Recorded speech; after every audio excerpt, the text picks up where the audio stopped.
exercise. And I commend our team here for taking you through this exercise. I don't quite know where to start. I didn't know the program, so I didn't do it. I came back from Kagula from yesterday morning. I didn't get a Bagoy that came in, so I know what you guys faced to get in here. Boats going to Missima, in the target, smashed the side of the boat, going through John the Passage. This is November. We put out here trading between islands. Most people go out full of trading now, but another big problem is our seasons are becoming so unpredictable. So that becomes a hazard within itself. Now for us, we were tasked, I know the islands, so we've got Warwick, Waraiwa, Egom, Yanaba, Budi Budi, Kitawa, Kelowna, Kawa and Korea. I saw many of those islands 30 years ago, and I know the changes that have happened. We were told that we were going to do the food security for the Simsima Islands, Kelowna and Kitawa, even though I know the other islands are still important. So the reason I came today was there was a CCVA assessment done where a boat came around, they asked lots of questions and found out things, made a report. Then we went around and I put together a report. So I'm leaving these ones here so you can look at it and see if I made any mistakes or you want anything to come out of it. Inside of here is a reminder for Simsima of the IOM disaster readiness work that was done in the past. So you can see whether you're coming up with the same or different things again. So I'll leave these ones here, electronic copy here. If you need more copies, I will bring it, okay? But I want to ask a bigger question here. Right now, on Brooker Island, some people are eating, some people are not. I suspect that on Konya and Kawa, that might be the same situation now. Maybe Ego, I don't know. I haven't been here. So you're coming into this workshop, leaving behind the very disastrous situations that you're trying to address here. But to me, in a more advanced situation, then it's coming. It's already there. So, CCDA, they came up with RED Plus back in 2005. The Office of Climate Change and Carbon Trading was the first name.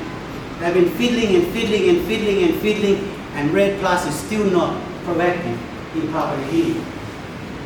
They're preparing for a COP now, a convention of parties, where everyone gets together about climate change in one of those Arab nations. The last one was COP18 in Scotland. And they came up with a loss and damage fund, and they're still discussing that because Pakistan was underwater. Loss and damage fund. We cannot fiddle for 18 years in Papua New Guinea without accessing this loss and damage fund.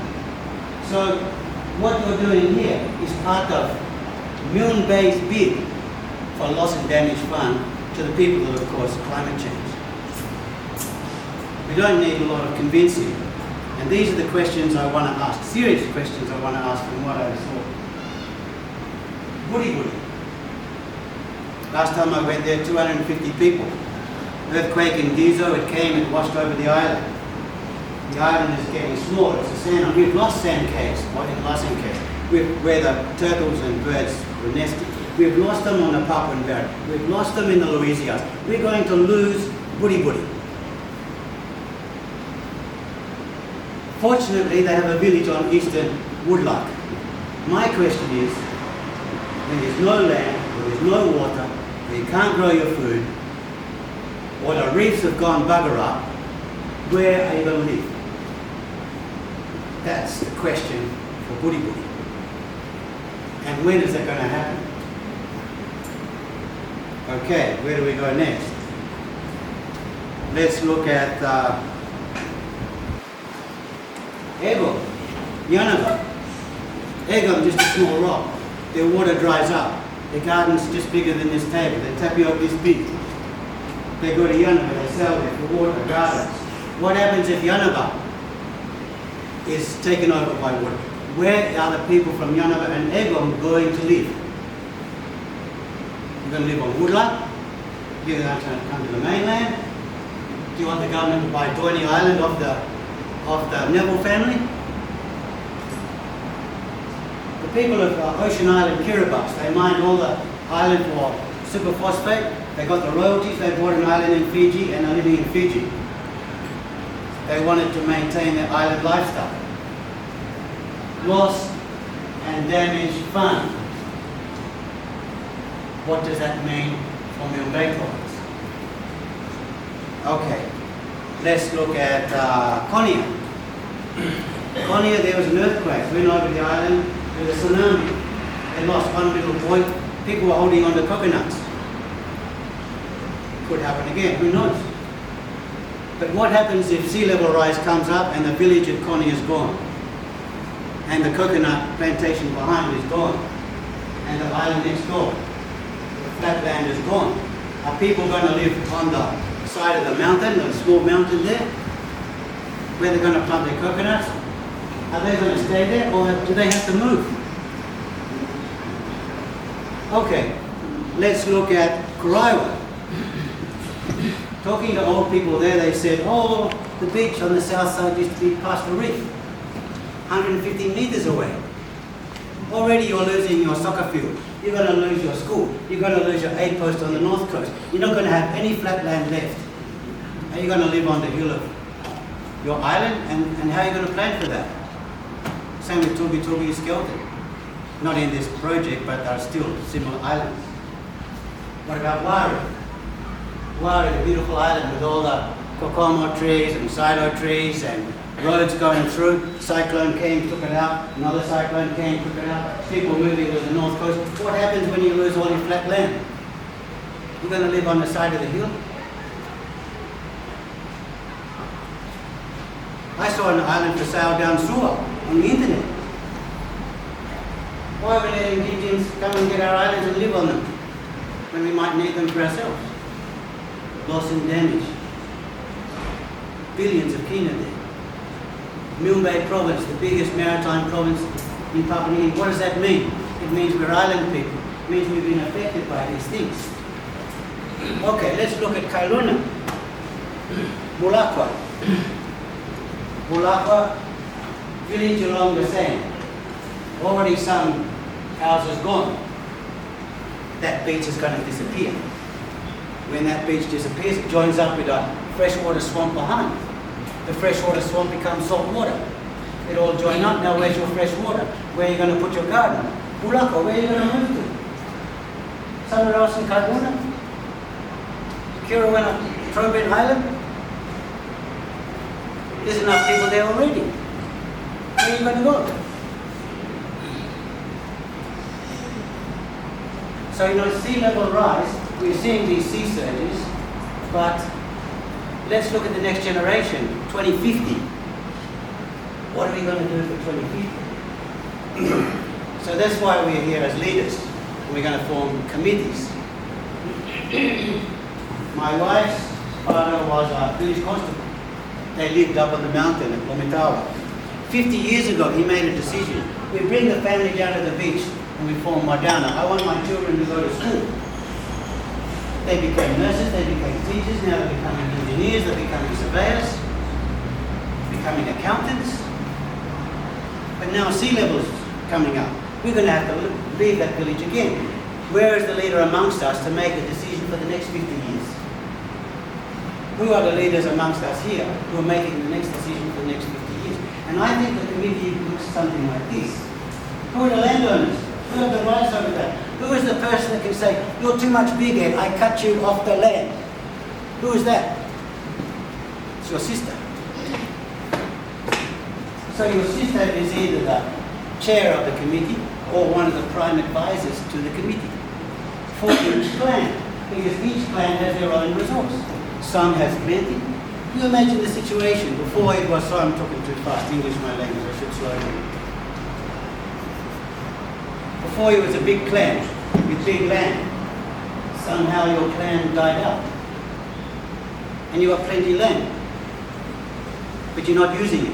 And then you've got another clan, which is big and small land. So if you're going to manage things properly, you need to get the people who are managing the land as the primary people in your committees, because they have the right to say how they use their land. Not some elected person who wants to be a boss. So I'm just trying to ask a bigger question. Because if I lived in any of those villages, that's what I would be worrying about sitting here right now. What is the future of this place? The next generation. Man, when I went to Sydney, there's little kids everywhere. Everyone's bouncing a kid. Population going to double in the next 30 years. And you see this on your own, and we see it in our own place. So what I'm saying is that pressure's going to be there. But okay, so how do we get out of this? We need to think of all of these situations because they are here and we need to sort through this and be super serious about this stuff. Going through cyclones and losing life is not a good thing. Getting caught in a squall at sea and losing life. How many dinghies have sunk in Milne Bay? This year, I think it's 5 or 6. One was going to Bullybul, yeah, you lost a pregnant woman and some of your school kids. I'm so sorry. I lost one of my nieces coming from Dubai at the Garagara Point. Medical emergency. You know, things are so unpredictable, eh? So, how do we move forward? This loss and damage fund. We see our national government has too many commitments here and there. What does it mean? We're the biggest maritime province in PNG.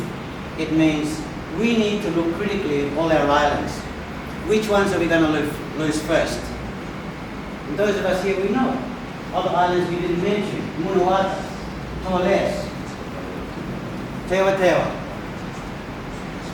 These islands are going to disappear. Conflicts will probably disappear. Around the REC is going to lose its investment. Which ones are going to lose all their flat land? And can they move anywhere? We have to ask, can they move or not? And if they move, what kind of life is it going to be? Easy, harder, difficult, impossible? Impossible? You have to move. Where are you going to move? Who's going to organise that? How much is it going to cost? How are you going to fit in that new place? I mean, the one that I think Alotau is probably one of the most endangered villages there is in this world at the moment. Because that beach is very thin. And then everything's going to change. Bang, once that beach is gone, everything's going to change for Alotau. It will never be the same Alotau ever again. So, I think we need to put a provincial plan together. Our masters in that big house up there, they have to realise that we need to look at all the islands that are going to disappear, all the ones that are going to lose their flat land, all the ones that are going to lose their water, all the ones that won't be able to supply enough food to feed the people on the island, in good times, let alone in disasters. And then come up with a plan of asking those people, how do you cope with this situation? And when you can no longer cope, what are you going to do? I'll give you an example. When you sit on the coast at Sigabanduro and Buzibur and you look across the Torres Strait, you can watch cars going backwards and forward on Boigu and Saibai Islands. You can hear the disco music, you can see the lights and everything. Before it was trading, now it's hard. There was a big sea surge back in the 50s. So the people of Boigu decided they need to settle land on Cape York, the northern part of Australia. So they set up a settlement at Cape York. As we know, sea level's rising. So they said, let's build a seawall. They got the engineers in, 23 million Australian dollars, 55 million kina for a 2-kilometre seawall. Engineers came, designed it, not like the one at Sandersonburg, that's just land. This is a serious seawall. Put a thing on top. Politicians came on the plane. There's 3 planes every day. They cut the ribbon. 6 months later, Sea Surge came, overtopped the seawall and back and through the river to the house. I'm just trying to give you a hint that that's not the ultimate answer. Tabula now, they've got a wharf, Titus Filling, they've got a wharf coming a million. They're building a seawall there. It's about 200 metres. 450,000 kina is allocated to that project. So I'm just giving you an idea. If you're thinking seawall, save my village, we're talking big money. And it might not work. It's buying us time. We're still going to have to move. Should we invest in buying an island? Something like Doini or Iloilo on the Suwa coast. So while you're here, I want you to think of the leaders for out to 2050. Not just coping with disasters that we are facing now. So I'm probably out of the big, when I went around, I realized these are the questions I didn't ask. And these are probably the most serious questions you need to discuss back in your communities. What is our future? And does that mean we have to move? No one's going to move until they have to. I'm not telling anyone to plan a spot. But you've got to move to somewhere where the coconuts are already buried. Not where you're going to plant a coconut today and you wait 7 years. You'll suffer again. You need to plan at least 7 years in advance. Not suddenly have to move.